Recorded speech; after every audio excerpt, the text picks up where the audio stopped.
korupsi, suap itu kan menyelinap gitu ya. Jadi kalau nggak ada orang yang kowar-kowar nggak ketahuan sebenarnya.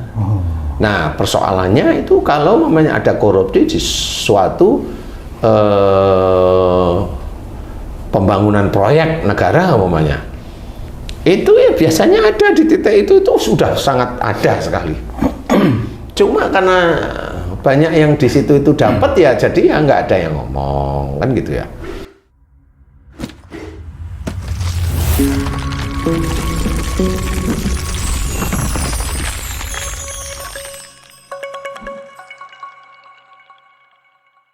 Assalamualaikum warahmatullahi wabarakatuh. Selamat datang di Saudara Beriman Channel. Jangan lupa like, share, dan subscribe. Saksikan video ini sampai selesai, semoga bisa meluruskan ketauhidan serta menambah keimanan dan ketakwaan kepada Allah Ta'ala. Korupsi itu kan memang sejak zaman dahulu sudah ada ya. Dari kerajaan-kerajaan dulu zamannya Belanda itu sebenarnya sudah ada. Nah sekarang ini sama. Jadi kalau seseorang, ini kita bercerita tentang orang Islam dulu ya, karena kan ini untuk lingkungan Islam. Kalau ada orang Islam korupsi, itu memang dia taunya hanya sholat. Jadi kalau dia sudah sholat itu dia udah merasa dia masuk surga. Apalagi kalau dia bos, kalau udah ngundang penceramah seminggu itu sekali, dia udah mikirnya saya ngundang orang yang katanya ahli surga, kan begitu dia. Nah orang-orang yang punya pikiran begitu itu tidak baik sebenarnya. Nah kemudian gimana itu bisa korupsi itu berjalan?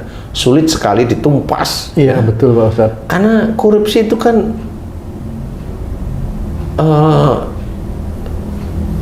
menyelinap istilahnya. Korupsi, suap itu kan menyelinap gitu ya. Jadi kalau nggak ada orang yang kowar-kowar nggak ketahuan sebenarnya. Nah persoalannya itu kalau namanya ada korupsi di suatu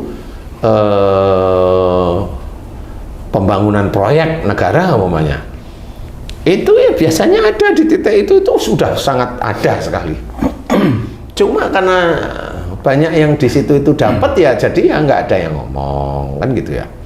Kecuali nanti ada apa namanya kontraktor pendukungnya itu subkon umpamanya itu sulit sekali dibayar. Nah mulailah dia ngomong. Atau bangunannya ambruk. Atau bangunannya ambruk bisa. Tapi kalau kontraktor besar kan hitungannya jelas sih. Ya. Jadi jarang lah ambruk ya kan. Sampai lah. Nah, itu doa. Itu doa. Mendoakan sesuatu yang dia dulu pernah lakukan sebenarnya. Jangan sampai ambruk lah kan gitu. Jadi ketahuan nantinya kan gitu. Kalau ambruk dibilang apes tuh. Jadi pada suatu keadaan di proyek itu dari mulai atas sampai bawah pekerjanya itu kan diajak untuk mengambil sesuatu yang bukan haknya. Kemudian yang atas juga baik juga, dia mau masuk neraka nggak mau sendiri. Apa nyampe ke sana pikiran Ustaz? Nyampe lah. Saya bilang nyampe aja. Jadi dia nggak mau masuk neraka sendiri, makanya habis dia ngambil dari keuntungan di luar keuntungan proyek kan gitu nih. Nah ini dia bagi-bagi bonus ke karyawannya. Mungkin bukan nggak masuk neraka sendirian, maksudnya kalau ketangkep nggak sendirian mungkin kali ya. Hah? Ya juga begitu juga boleh ya. Karena di awal tadi kan sholat tapi melakukan juga, seolah-olah agama itu nggak berperan dalam kehidupan di dunianya gitu Ustaz. Iya benar memang. Dan juga dia punya pikiran kalau dia ngasih bonus ke anak buahnya biar dia dikatakan baik kan gitu. Jadi banyak hal yang dia pikirkan jadi satu. Ya, gimana untuk keuntungannya ya? Untuk keuntungannya sebenarnya. Ya, jadi seperti itu. Tapi yang lain ada suap. Akhir-akhir ini malah institusi pengadilan malah minta suap. minta disuap. Padahal dia dibilang wakil Tuhan itu Pak Ustadz di dunia ini. Bener gitu gimana itu Pak Ustadz? Ya kalau yang benar yang lurus ya wakil Tuhan lah. Dia merasa bahwa dirinya itulah yang bisa menjadikan hukum itu dipermainkan. Yang merasa dirinya Tuhan, yang satu bisa dibebaskan, yang satu bisa dihukum. Iya benar. Untuk keuntungan dia sendiri. Nah kan bukan wakil Tuhan seperti itu. Kalau Allah beneran ya nggak seperti itu. Allah itu adil, benar-benar adil. Cuma kalau di dunia itu ya tergantung manusianya sendiri. Nanti Allah itu hanya melihat, oh ini diginiin, nanti diberi ini. Oh nanti yang nakal, kalau yang ini dibiarin ketika ketahuan sampai matinya. Nanti ada yang oh ini harus ketahuan seperti itu. Itu cara Allah memberikan takdir satu dan yang lain itu bisa berbeda. Dasarnya apa itu Pak Ustadz ya? Allah begitu Pak Ustadz ya? Dasarnya Allah begitu ya karena Allah itu ya maha kuasa aja. Maha kuasanya Allah. Maha kuasa, jadi nggak bisa kita tidak mengetahui apa yang beliau inginkan, kan nggak ngerti. Tapi kalau saya amati, oh iya ya Allah itu tergantung aja, tergantung Allah aja. Jadi kita nggak bisa memprediksi bahwa momennya kalau kamu dulu itu kerja di suatu perusahaan, keinginan kamu itu jadi GM atau bahkan direktur umpamanya. Tapi kan secara harfiah kan kamu nggak bisa. Walaupun kamu punya keinginan, walaupun kamu didoain sama orang tuamu, kan seperti itu. Lah kenapa nggak bisa? Lah memang itu nggak bisa terus kamu itu ingin doa apa terus ud'uni astajib lakum. Ya nggak bisa seperti itu. Nggak bisa. Jadi untuk mencocokkan antara ayat tersebut dengan keadaan itu manusianya aja kepingin bahwa Allah maha memberi atau Allah maha mengabulkan. Bukan yang seperti itu. Jadi harusnya kita memahami bahwa begitulah cara Allah. Begitulah cara Allah. Begitulah kita tidak tahu. Begitulah cara Allah Ta'ala. Jadi kita harus mensikapi tiap takdir demi takdir, ya, yang mengenai kita. Atau kalau memang kita sering mendengarkan, ya, ini yang kita sering mendengarkan, innallaha la yughayyiru ma bi qaumin hatta yughayyiru ma bi anfusihim. Jadi di sini ceritakan sesungguhnya Allah tidak merubah nasib suatu kaum sampai sehingga kaum tersebut merubahnya. Di sini Allah itu tidak akan merubah nasib suatu kaum sampai atau sehingga kaum ini merubahnya. Dia merubah itu apa? Akidahnya dirubah, syariatnya yang belang bentong itu yang mulai diluruskan, tauhidnya ditambah, iman kepada Allah Ta'ala ditambah. Nah inilah cara merubahnya. Kalau orang-orang lain, oh tekniknya, manajemennya tipe ini, iya boleh, nggak apa-apa. Tapi itu kan hanya ikhtiar duniawi. Tapi yang akhirat inilah yang diinginkan oleh Allah Ta'ala. Kalau manajemen, semua orang-orang non-muslim itu manajemennya canggih-canggih. Dia berhasil.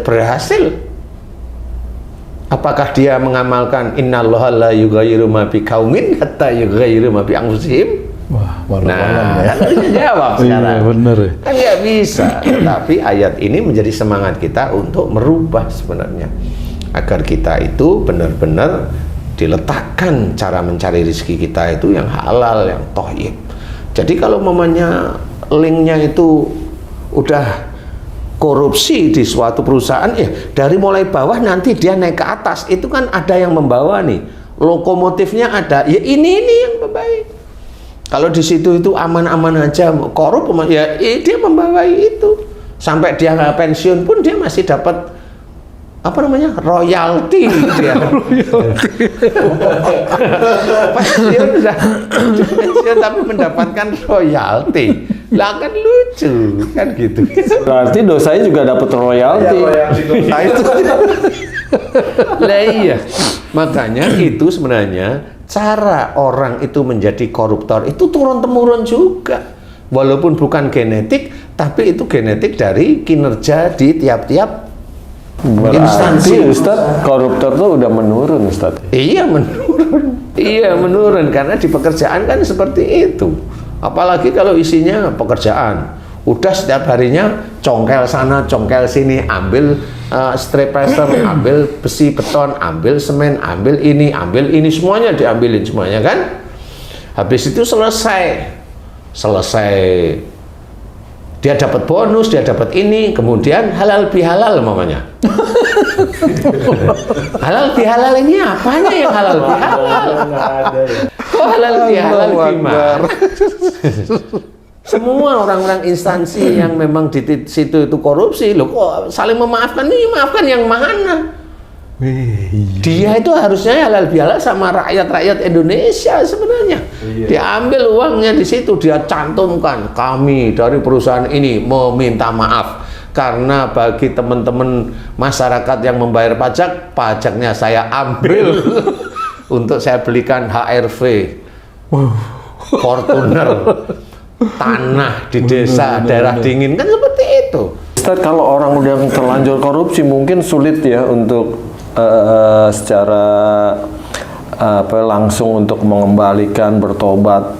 Nah, bagi orang yang belum nih, bukannya tidak ya, belum melaksanakan hal seperti itu dengan cobaan-cobaan uang di mana-mana berserakan ceritanya gitu kan, agar tidak terjerumus sebagai koruptor, itu apa yang harus dia lakukan, Ustaz? Jadi gini, kalau memang ada di perusahaan nih konstruksi, di situ linknya itu kan link memang nyuri aja kan begitu nih, dengan dibalut kalimat efisiensi kan begitu ya.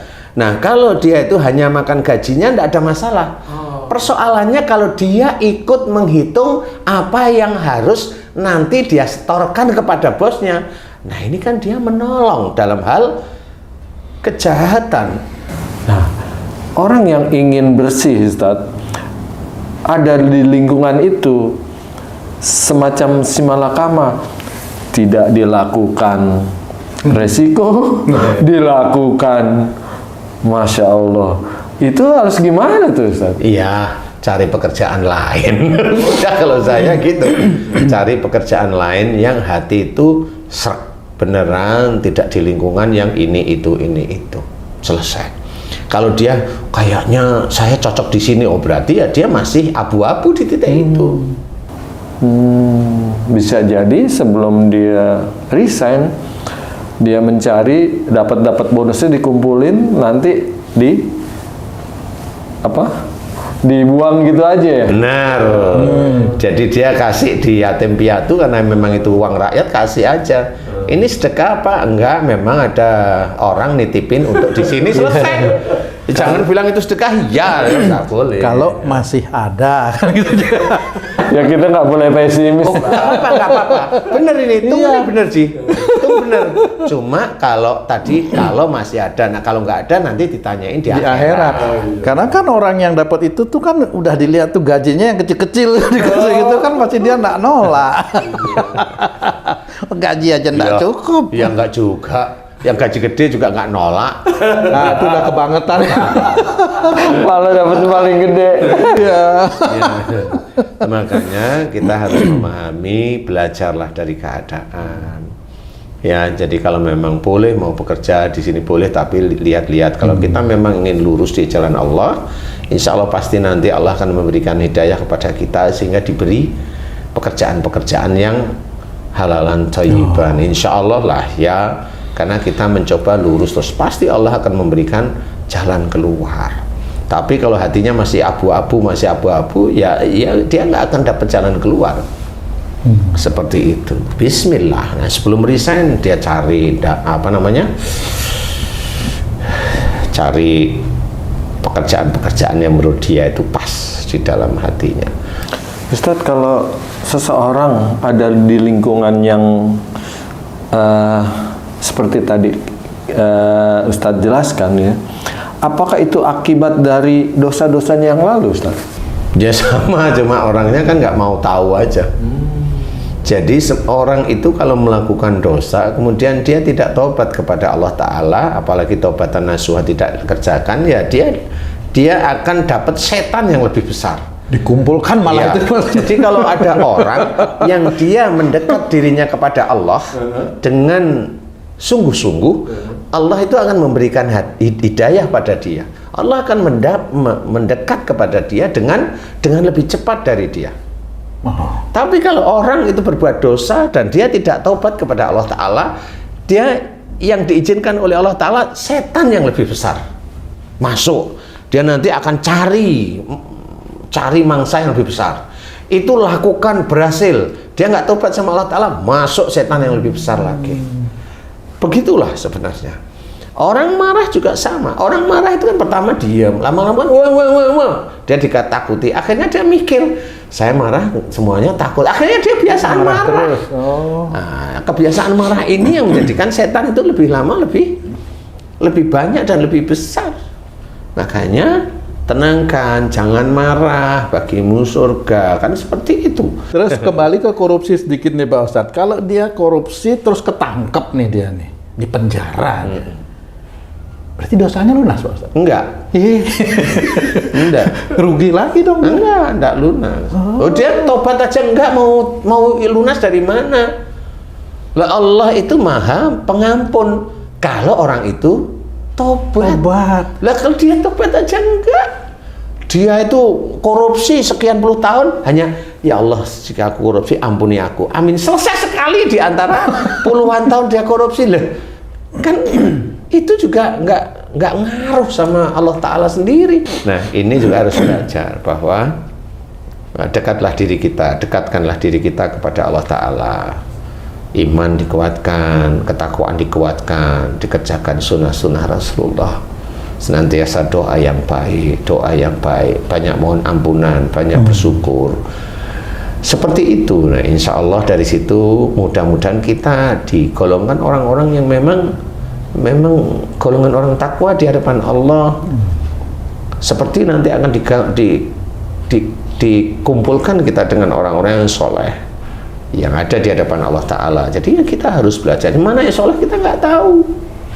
Apakah yang masuk penjara itu soleh? Ya, belum tentu, kecuali namanya soleh ya, ini beda ya. Harus kita belajar, dekatkan diri kita pada Allah Ta'ala. Mudah-mudahan kalau kita dekat kepada Allah Ta'ala, mengerjakan ibadah-ibadah pada Allah, sunnah-sunnah Rasulullah, ketakwaan pada Allah, mudah-mudahan Allah lebih memberikan kepada kita, dekat kepada kita, sehingga kita dilindungi di dunia dari sesuatu hal yang mencelakakan, dan nanti kita juga akan diberi rahmatnya nanti di akhirat. Amin. Ya insya Allah. Wallahu a'lam. Baik, alhamdulillah, terima kasih banyak Pak Ustadz penjelasannya.